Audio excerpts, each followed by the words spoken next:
Après coup, j'ai su pas mal de choses qu'elle n'avait pas dites, parce qu'elle s'était confiée un peu à sa sœur, où sa sœur avait été témoin de certaines choses que j'ai su par la suite.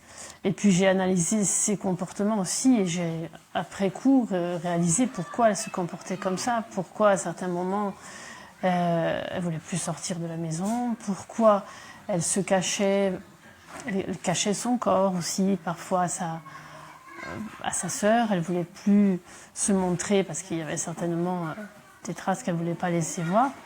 Et puis à la fin aussi, les derniers temps, elle a fui pendant 3 semaines, elle est partie pour se soustraire à cette pression qui continuait, malgré qu'elle lui ait signifié qu'elle ne voulait plus rester avec lui, qu'elle voulait couper les ponts, parce qu'il y avait trop de pression, trop de surveillance, trop d'emprise sur elle.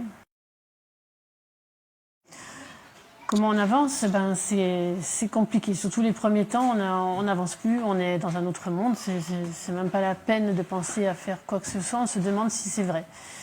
Et puis le temps fait que les choses évoluent un peu, et puis un jour il y a un déclic et on se dit on peut pas laisser faire les choses on peut pas laisser les choses continuer comme ça, elle peut pas être morte et que la vie continue, parce que la vie ne continue plus comme, même si elle continue pas de la même manière, on n'est plus jamais pareil. Et moi ça m'a donné l'envie à ma petite échelle, de faire la part que je pouvais faire pour essayer d'aider à faire prendre en considération ces violences, cette souffrance des femmes. Et j'essaye de faire ce que je peux à mon échelle. J'ai l'impression que quand des fois je me lève le matin en me disant bon ben là il faut que je fasse ça pour l'association, elle est là.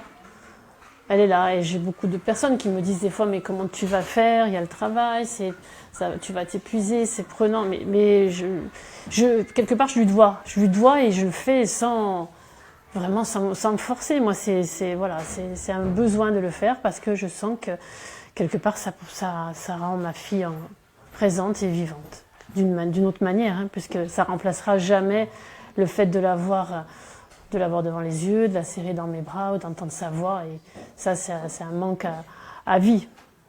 Mais bon, c'est ma manière à moi d'arriver à traverser ce qui n'aurait jamais dû exister.